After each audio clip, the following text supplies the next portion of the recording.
Olá, turminha do oitavo ano. Aqui quem fala é o professor Renê, o professor de Geografia de vocês. Hoje a aula é referente ao capítulo 7 do livro de vocês. Nós vamos dar continuidade, na verdade. E como de costume, hoje, dia 28 de julho, uma aula na terça-feira, nós estamos nos encontrando novamente. Certo, pessoal? Lembrando que a aula de hoje é uma aula de continuação.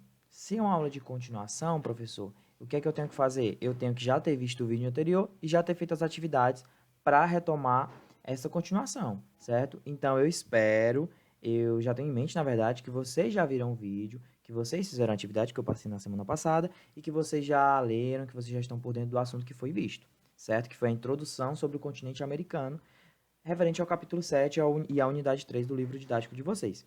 Beleza? A aula de hoje é a aula também do capítulo 7, só que hoje nós vamos começar, por exemplo, a partir da página 142.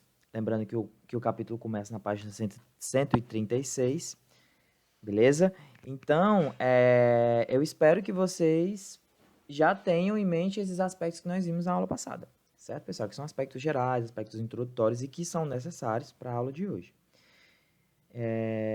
A aula de hoje é uma aula sobre aspectos físicos. Quando eu falo em aspectos físicos, eu estou me referindo a aspectos da natureza de determinada coisa ou lugar. Então, quando eu falo América, aspectos físicos, eu estou me referindo, na geografia, aos aspectos da natureza do continente americano. E aí vai diversos aspectos, como clima, relevo, solo, hidrografia, beleza? São aspectos da natureza, aspectos físicos, aspectos que não têm intervenção humana. Até tem, mas assim, de certa forma são aspectos da natureza. Certo, pessoal? Mas para a gente continuar sem uma ligação, fica chato, fica feio, fica estranho. Então, eu trouxe aqui de uma maneira bem superficial, que foi que nós vimos na aula anterior. Lembrando que é uma maneira bem superficial. Então, se vocês estão vendo esse vídeo aqui e não viram o anterior, eu peço que vocês vejam o anterior, porque senão vocês não vão entender muita coisa, certo? O anterior ele é super necessário. Mas o que foi que nós vimos na aula passada? De uma maneira bem superficial. Isso de maneira bem superficial, que eu vou dizer agora. Nós vimos que o continente, nós vimos na verdade como é que é dividido regionalmente o continente americano, lembrando que quando eu falo regionalmente, estou me referindo ao conceito de região, que é um conceito muito trabalhado na geografia, que nós já vimos algumas vezes e tem um certo significado que eu espero que vocês já saibam o que é, beleza? Então, por exemplo, quando eu falo em divisão regional do continente americano, eu me refiro à América do Norte, América Central e América do Sul, certo? Simples, sem nenhuma confusão, é isso.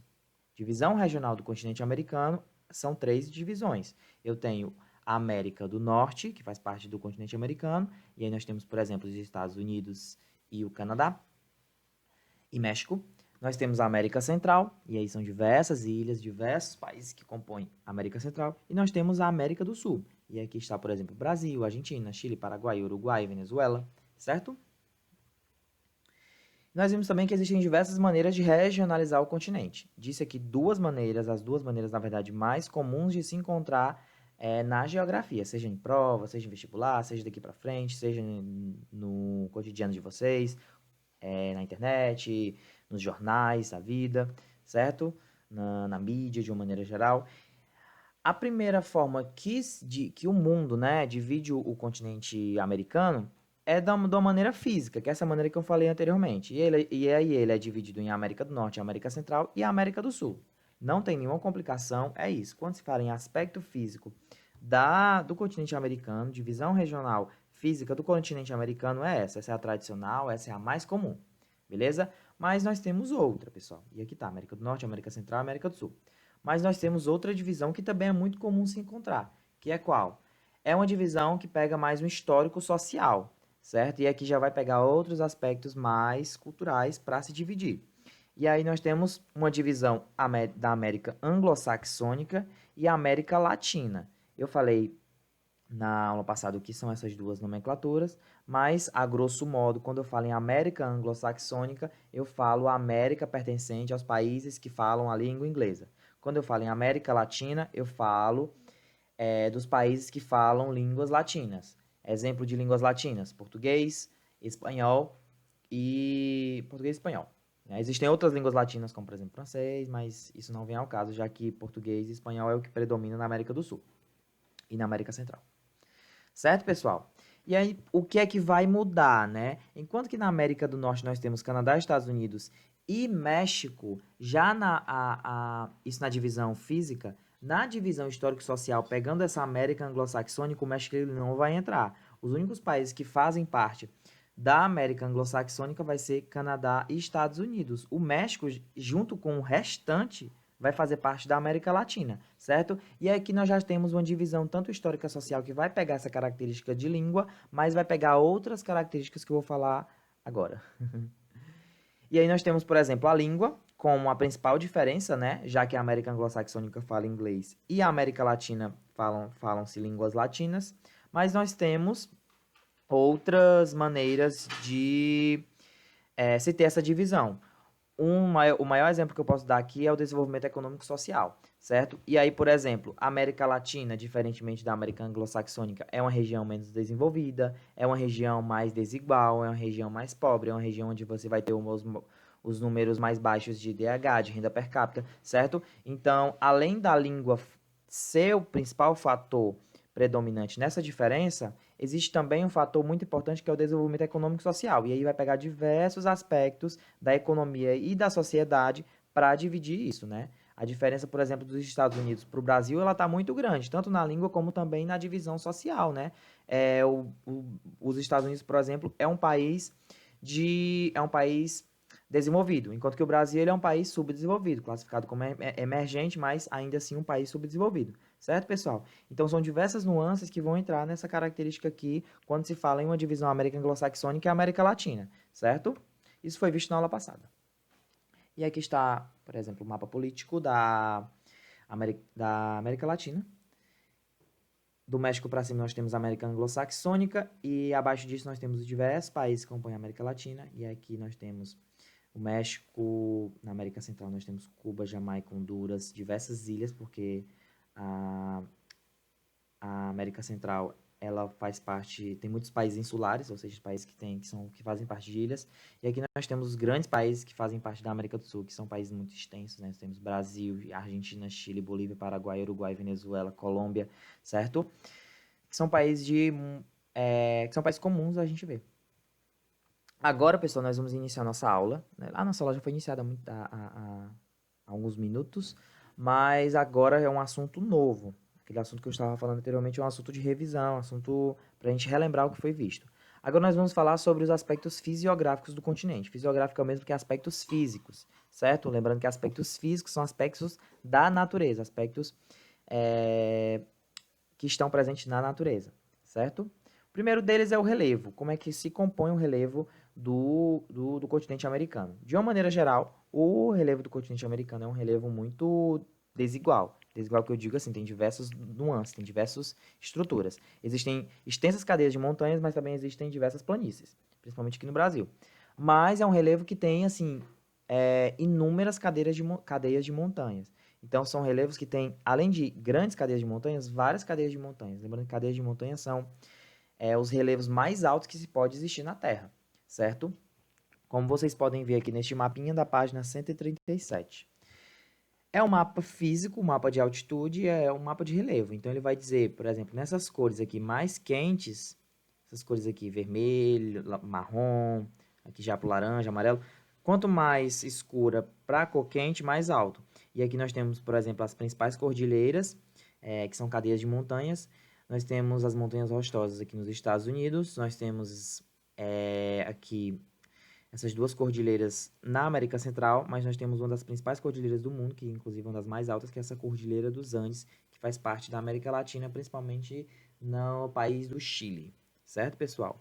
Além disso, nós temos grandes planícies, principalmente aqui no Brasil, ó, essa planície amazônica, planície latina, certo? Planície, lembrando que planícies são áreas mais rebaixadas. Beleza, pessoal? Detalhe, estas cadeias de montanhas que vocês estão vendo aqui, se vocês forem reparar, ela vem tanto do norte até o sul. Por que que ela vem nessa mesma semelhança aqui? por conta de uma coisa muito interessante, que é o encontro de placas tectônicas. Tanto a placa norte-americana, que faz parte aqui, quanto a placa sul-americana, ela está se encontrando com outras placas, né? A norte-americana está se encontrando com a placa do Pacífico, enquanto que a placa sul-americana está se encontrando com a placa de Nazca. Esse encontro de placas tectônicas faz com que lembrando que esse encontro de placas tectônicas é um encontro que está há muito tempo, quando eu falo muito tempo, há milhões e milhões e milhões de anos, e esses milhões e milhões de anos fizeram com que subiram aqui diversas cadeias de montanhas, como vocês podem ver nesta representação deste mapa. Beleza, pessoal? Lembrando que quando duas placas tectônicas se encontram, além de crescer cadeias de montanhas, ou seja, grandes relevos, você tem também um choque muito grande, já que tem dois grandes blocos se encontrando. E aí, o que é que se pode ter nessas regiões onde vocês têm um encontro de placas tectônicas? Tsunamis, furacões, e uma coisa muito específica que são terremotos, certo, pessoal? Quando você tem encontro de placas tectônicas acontecendo perto de uma região, de um determinado país, você tem neste país terremotos o tempo todo, que é o que acontece nesta região aqui dos Estados Unidos e principalmente aqui no Chile, certo? O Chile, basicamente, todo dia tem terremoto. Então, é um país que já é preparado para isso, né? Os prédios são construídos, a estrutura dos prédios são construídas propriamente para isso, beleza? O terremoto de maior magnitude até hoje é um terremoto que aconteceu no Chile, acredito que 9 na escala Richter, se eu não me engano, 9,2 na escala Richter. Certo, pessoal? Aconteceu acho que em 90 e alguma coisa, no século XX. Beleza? Outro aspecto muito importante da natureza físico do continente americano é o aspecto da hidrografia. Lembrando que hidrografia, quando eu falo em hidrografia, hidro é água. Então, grafia se refere aos rios que faz parte do continente. Beleza? A grosso modo, quando se fala em continente americano, eu falo em extensos rios que acontecem aqui, certo? Os principais rios que acontecem, nós temos o rio Amazonas, né, que é no Brasil, nós temos o rio Paraná, que faz parte de 3 países, Brasil, Paraguai e Argentina. Nós temos o rio Prata, que passa basicamente pela Argentina como um todo. Isso na América do Sul. Na América do Norte nós temos o rio Mississippi, Missouri, nós temos o rio Grande e o rio São Lourenço. Na América Central nós temos outros diversos rios muito importantes, como Patuco, Coco, São Juan e etc. Certo? Pessoal, os rios, eles correm, geralmente eles iniciam aqui no oeste e vão para o leste, desaguando no Oceano Atlântico, certo? Existem rios que desaguam em outros locais, existem, mas a predominância é de que os rios eles comecem aqui nessa região mais alta, por isso que eles não podem passar para o outro lado, já que aqui é a região mais alta, certo? Então, a predominância é de que eles comecem aqui e vão para a região mais baixa, que é essa região aqui do Oceano Atlântico. Então, eles começam aqui e vão desaguar no Oceano Atlântico, como vocês podem ver aqui, ó, certo? Desaguando aqui no oceano. E aí que nós temos outros grandes rios que eu não mencionei aqui, mas no Brasil, por exemplo, nós temos o rio São Francisco, que é um rio que percorre o Nordeste como um todo, é um rio muito importante, inclusive o mais importante da região Nordeste e um dos mais importantes do Brasil, certo? Nós temos outros rios no Brasil, mas os principais são esses. O clima do continente americano. Nós temos uma enorme diversidade de clima neste continente. Eu diria não, eu tenho certeza que o continente americano é o continente com a maior variedade de clima da Terra. Por que, professor? Por que isso, professor? Porque se vocês forem ver aqui, ó, nós temos diversos continentes, certo? O continente americano, que ele vem, ó, tanto bem do nortezinho do mundo até o sul do mundo. Então, ele pega, basicamente, quase todas as faixas climáticas da Terra.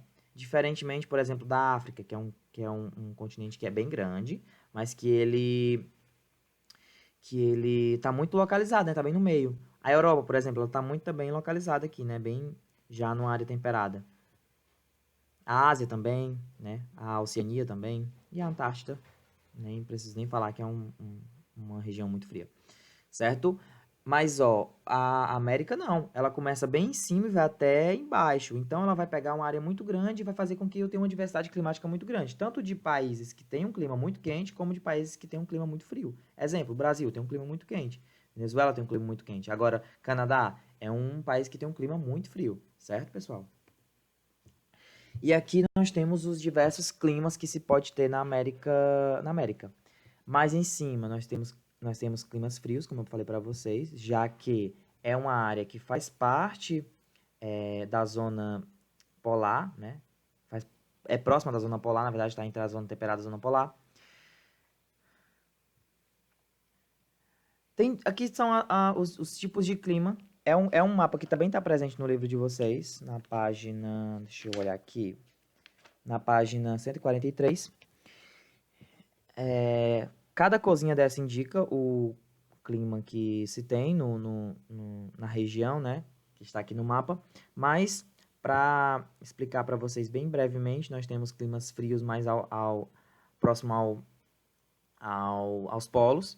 Os climas quentes vão estar nessa zona aqui, que é uma zona próxima à linha do Equador, e uma zona também onde os raios solares atingem diretamente, certo? Que a gente chama de zona tropical. E nessas zonas aqui mais próximas ao outro polo do mundo, são também zonas frias. E o Brasil, por exemplo, né? O Brasil aqui, nós temos diversos tipos de clima, mas os principais, nós temos o clima equatorial, que está referente, que se refere à linha do Equador.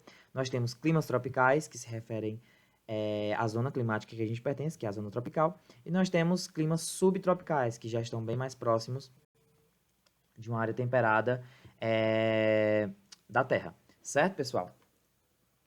A aula de hoje é essa. Eu peço que vocês façam a atividade da página 144. Lembrando que eu quero que vocês façam 4 questões. Então, vai ser a questão 1, 2, 4 e 5. A terceira não precisa fazer, certo?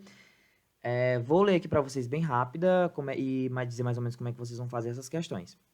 Essa primeira questão. Consulte o mapa mundo e identifique o acidente geográfico que separa os continentes americanos. E asiáticos. O que é que vocês vão fazer sobre isso? Tem o livro, mas o que é que vocês vão fazer? Vou mostrar aqui para vocês um negócio que existe uma divisão muito próxima que está entre a Ásia e o continente americano. Essa linha aqui é uma divisão que vai fazer com que separe o relevo desses dois continentes. Vocês vão me dizer qual é o nome disso, apenas isso. Podem pesquisar na internet, tem no livro, procurem direitinho o que vocês vão achar. Certo, pessoal? Outra questão, segunda questão. As cadeias montanhosas destacam-se entre as formas de relevo do continente americano. Identifique as mais importantes, localize e explique o processo que a formou. Falei isso aqui, quais são as cadeias de montanhas mais importantes que se tem aqui. Tem um mapa disso no livro e tem também aqui neste vídeo, certo? Bastam vocês voltarem ou olharem pelo livro que tem aqui. Quarta questão. Por que a maioria dos rios do continente corre para o leste? Falei sobre isso. Lembra? Por que os rios vão para o leste? Quinta questão. Explique a razão de existir tantas variedades de clima, desde o frio polar até o equatorial, no continente americano. Acabei de falar sobre isso, pessoal. 4 questõezinhas super simples, façam e mande por e-mail, beleza? Qualquer dúvida é só me procurar.